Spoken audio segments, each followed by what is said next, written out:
तो आज पूरे देश में ईद उल फितर का जश्न मनाया जा रहा है, लेकिन इस बीच मध्य प्रदेश से विरोध की एक अलग तस्वीर सामने आई।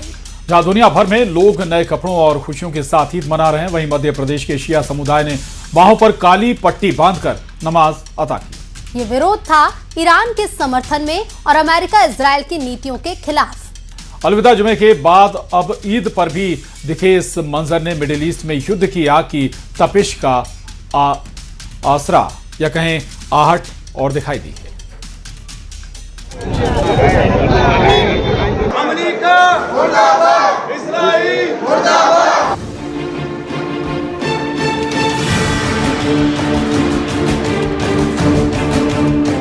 ईद का दिन यानी नए कपड़ों और खुशियों की सौगात, लेकिन भोपाल के पुराने शहर में आज मंजर कुछ और ही था। भोपाल से लेकर मंडला तक नमाज अदा करने पहुंचे सैकड़ों लोगों के शरीर पर नए लिबास नहीं, बल्कि कंधे पर काली पट्टी थी। बच्चों से लेकर बुजुर्गों तक हर किसी की आंखों में अपनों के प्रति हमदर्दी और वैश्विक राजनीति के खिलाफ आक्रोश। मुस्लिम त्योहार कमेटी की अपील पर आज पूरी कौम ने जश्न को विरोध में बदल दिया।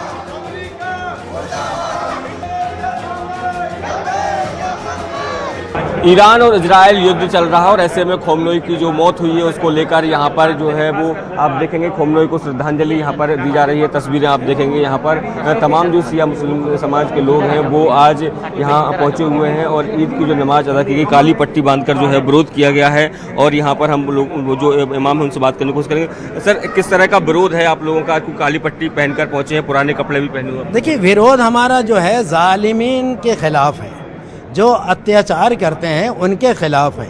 और ये हमारा एहतजाज जो है यह मजलूमों के साथ है कि ये हम बताना चाहते हैं, पूरी दुनिया को मैसेज देना चाहते हैं आप लोगों के द्वारा कि हम जालिम के हम खिलाफ हैं और जहाँ जहाँ भी जुल्म होगा इंसानियत के नाते हम मजलूमों के साथ हैं। दरअसल शिया समुदाय ईरान पर इजराइल और अमेरिका के हमलों से आहत है। प्रदर्शनकारियों का साफ कहना है कि उनके सर्वोच्च धार्मिक गुरु अयतुल्ला अली खामेनेई को निशाना बनाना पूरी कौम को ललकारने जैसा है। अमेरिका मुर्दाबाद, इस्राइल मुर्दाबाद, अमेरिका मुर्दाबाद।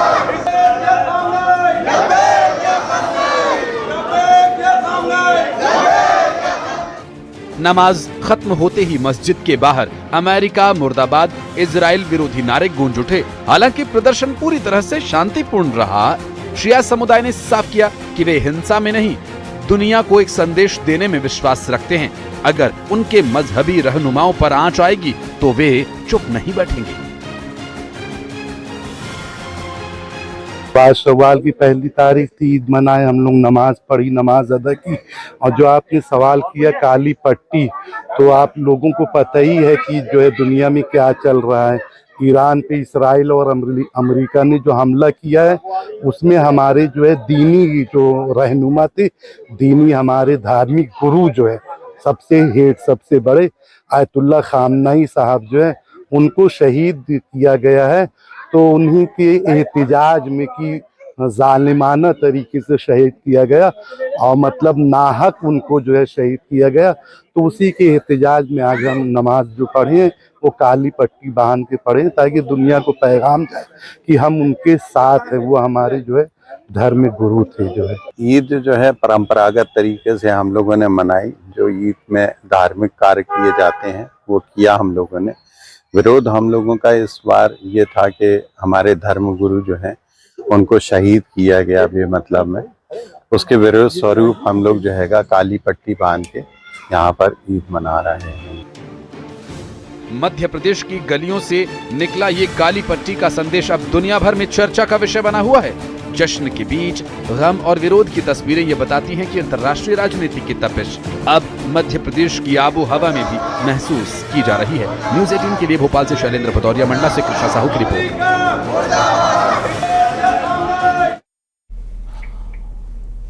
मध्य प्रदेश में ईद के मौके पर जहां ईरान के समर्थन में मुस्लिम समाज के लोगों ने काली पट्टी बांधकर अपना विरोध दर्ज कराया, तो इधर ईद का त्योहार भारी सियासत का अखाड़ा भी बन गया।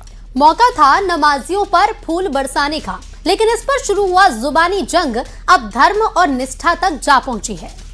पीसीसी चीफ जीतू पटवारी ने जब ईदगाह के बाहर नमाजियों का स्वागत किया तो बीजेपी के फायर ब्रांड विधायक रामेश्वर शर्मा ने इसे कांग्रेस का असली चेहरा बता दिया।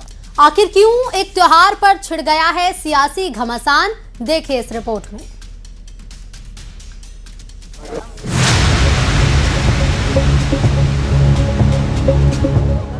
राजधानी भोपाल की ईदगाह के बाहर आज सुबह नजारा कुछ अलग था।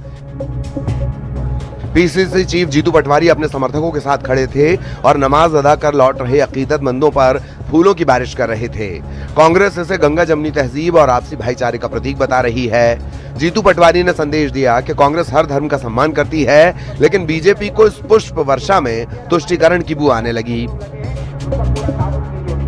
कांग्रेस के इस कदम पर बीजेपी ने फौरन मोर्चा खोल दिया। हिंदुवादी नेता और विधायक रामेश्वर शर्मा ने तंज कसते हुए इसे कांग्रेस का पैदाइशी धर्म करार दिया। रामेश्वर शर्मा ने सीधे सवाल दागा कि कांग्रेस आखिर किस ओर है, तो कांग्रेस ने भी तुरंत ही सफाई पेश की। कांग्रेस है अपना जो पैदाइशी धर्म है उसको निर्वाह कर रही है, हमें इस पर ज्यादा क्या कहना है। तो कांग्रेस है अपना धर्म निर्वाह कर रही है, लेकिन कल हमें कांग्रेसियों से मित्रों से पूछना चाहते हैं कि एक तरफ सनातन की दुहाई देते हैं, दूसरी तरफ दूसरी बात करते हैं, तो ये समझ में नहीं आता कि कांग्रेस किस पद चिन्हों पर चलना चाहती है। कोई वोट बैंक कोई होता नहीं है। किसी समाज के कार्यक्रम में जाना और उनको बधाई देना, ये कोई वोट बैंक की राजनीति नहीं है, ये सदाचार की राजनीति है कि सभी का सम्मान करो। सबका मालिक एक, उस रीति नीति पे कांग्रेस पार्टी चलती है जो महात्मा गांधी ने हमें सिखाया है। कुल मिलाकर ईद का ये मौका मध्य प्रदेश में अगले चुनाव और सियासी ध्रुवीकरण की नई इबारत लिख रहा है। एक तरफ भाईचारे की दलील है तो दूसरी तरफ तुष्टीकरण का आरोप। देखना होगा कि जनता फूलों वाली इस सियासत को किस नजर से देखती है। भोपाल से न्यूज़ 18 के लिए शैलेंद्र भदौरिया की रिपोर्ट। पश्चिम बंगाल का चुनावी रण अब ईद और सनातन पर आ गया है।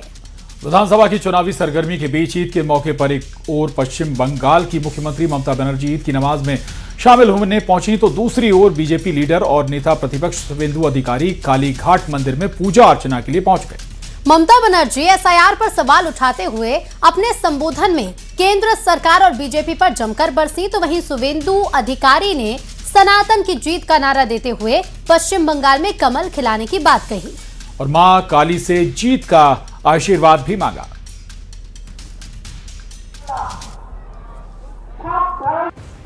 बंगाल में लहर चल रहा है, परिवर्तन का लहर। ये सनातन जीतेगा, सनातन जीतेगा। इस बार बहुत अत्याचार किया बांग्लादेशी मुसलमान घुसपैठिया घुसा के बंगाल में लाभ जिहाद, लैंड जिहाद, वोट जिहाद, और हमारी 6000 गांव में सांख बजाना बंद कर दिया, दीपदान करना बंद कर दिया। तुलसी माता के मंच नहीं है, सब मात शीतला का मंदिर से लेकर महादेव का मंदिर तक नहीं है। 6000 गांव में ये जमाती का हाथ में जा रहा है। इस बार राष्ट्रवादी जनता, सनातन जनता हमारी संस्कृति को रक्षा करने के लिए, धर्मीय संस्कृति को बनाने के लिए एकजुट होकर इस बार परिवर्तन करेगा। आज आप जबरदस्ती हमारा सरकार को कंट्रोल किया है, प्रेसिडेंट रूल चल रहा है, तब भी हम डरेंगे नहीं। जो डरते हैं वो मरते हैं, जो लड़ते हैं वो जिंदगी में कामयाब होता है। मैं उसको कहेंगे मुद्दा लाख बुरा चाहे तो क्या हो